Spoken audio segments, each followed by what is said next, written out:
Hello everyone, it's Patricia Warby of Alchemy Therapies and my Emotional Audit and various other things which I am involved in to do with emotional healing. This is the home of emotional healing, and this channel is looking at issues around emotional expression, trauma, and the physical expressions of that in chronic illness.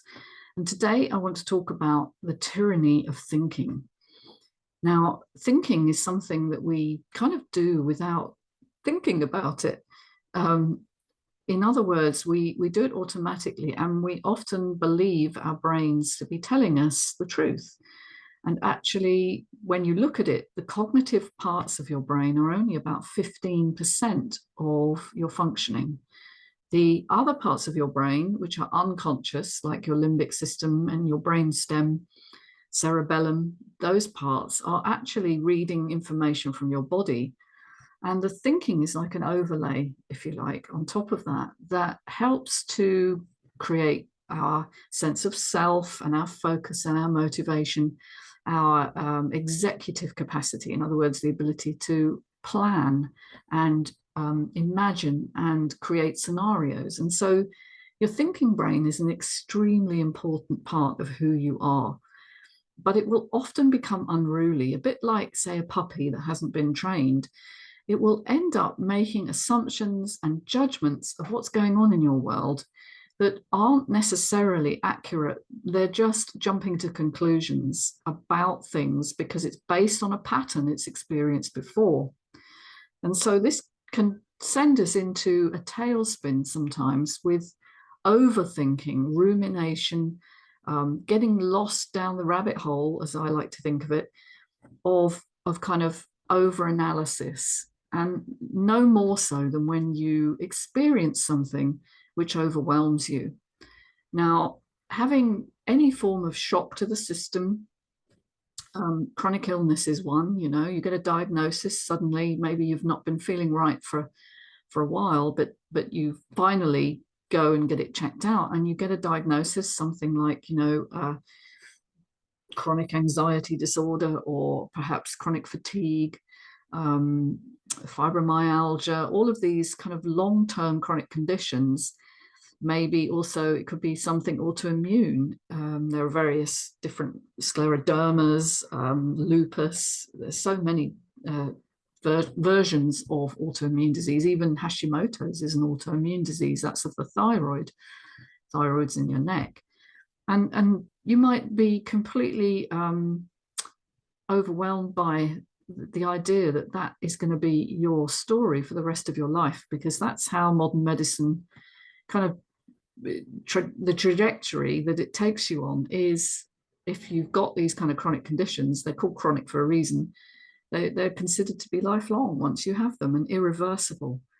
And the thinking brain will use its problem-solving capacity and its ability to plan and think through the problem to try and resolve that for you.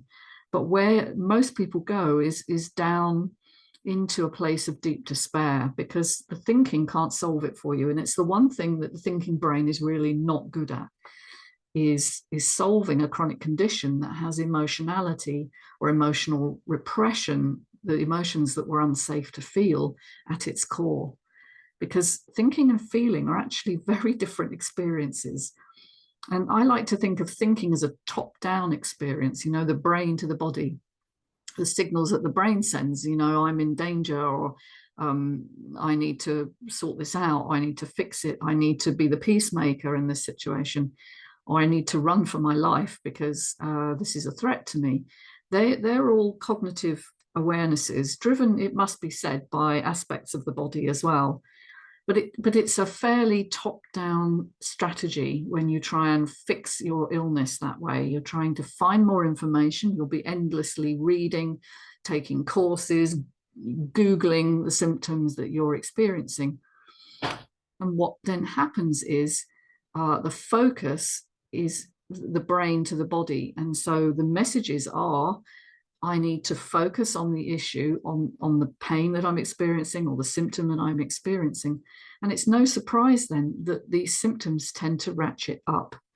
Now, obviously, there are reasons why symptoms might come that are organic in origin. In other words, there's some tissue damage, and that needs to be ruled out. And so initially people will tend to go to the doc and they'll get a scan done, and the scan will hopefully show what the problem is. But 9 times out of 10, there's no problem. There's no organic reason for the pain or the discomfort or the tingling symptoms or whatever it is you're experiencing.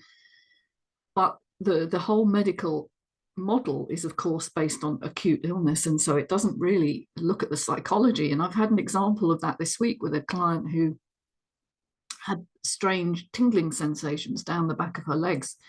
Now, that's very common in sciatica.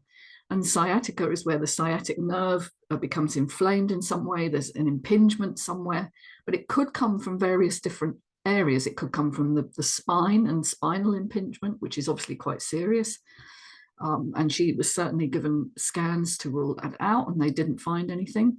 Or it can be muscular or fascial from the piriformis muscle in your buttocks, which unfortunately the nerve runs through those muscles. And so if your muscles are tight, that can also cause sciatic pain. But the problem is, because the whole approach is ruling out more serious illness, it tends to focus the mind on what serious complications could be there. And even when the scans rule out something serious, there's always the thought in your mind, well, they didn't check enough. I didn't have enough scans. I didn't have the MRI. I only had a CT scan or whatever it is. And that's certainly the case with my client. And she knows, or she believes that the issue is not something serious, but nevertheless, these symptoms keep coming. And well-meaning people are asking her, have your symptoms gone yet? And if not, I think you should get that checked further, so they're again inculcating fear into the whole scenario. And so the thinking brain just jumps all around and is really struggling to make sense of it. And my approach is a bottom-up approach, which is looking at ongoing stress in the life and also past life, not as in past lives, but having experiences in the past that overwhelmed you. So stresses from your past as well, usually in childhood, but they can be any point in your life. These are buried in the body, and they also affect the way you feel and can transmit threat signals to your limbic brain, and then your cognitive brain will start to try and make sense of that. And so it becomes a real cycle of worry, fear, anxiety, stress, symptoms, and so on. We call it the anxiety cycle. And to break that, you really have to focus on the body much more and help to tone your vagus nerve, which is very involved in the threat response. It calms it down. And you can do that through tapping, EFT, sometimes it's called tapping around the head and the neck. This is a very simple technique. Energy psychology is kind of the umbrella term for all these body-based interventions. And they have great results, and they can overturn, years, decades of symptomology in a few sessions, because they're approaching the real root cause, which is that there are unprocessed emotions in your life that are actually tightening everything in your body and creating a kind of implicit memory of threat.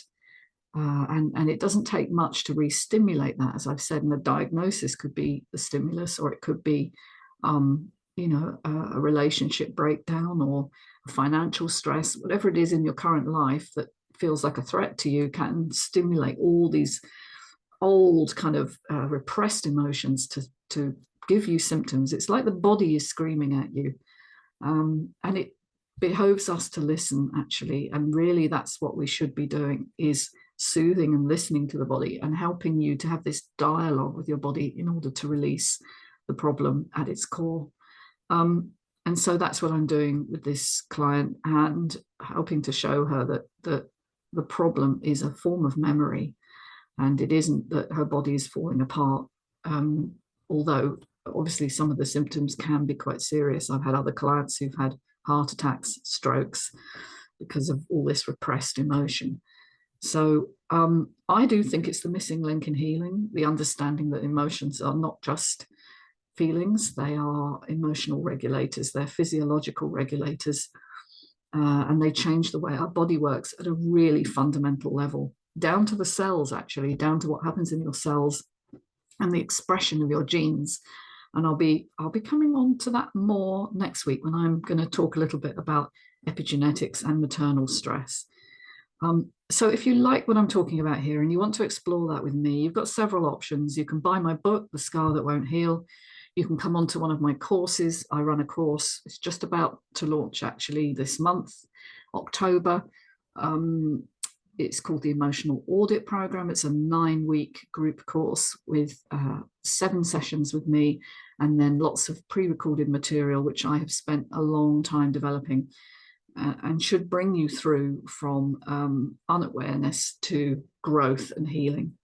It's actually shown behind me on this chart. This is the Emotional Audit Program. And I've done other videos going into more detail on that, so I'll link that in the description below.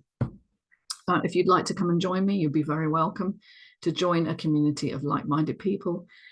If you don't want to undertake a full course, but you'd like to have a more informal drop-in style, I also run a monthly community group where we just look at different subjects around the area of mind-body healing. And this month, I'm going to be talking a little bit more about the cell danger response, which is what happens due to stress on a cellular level.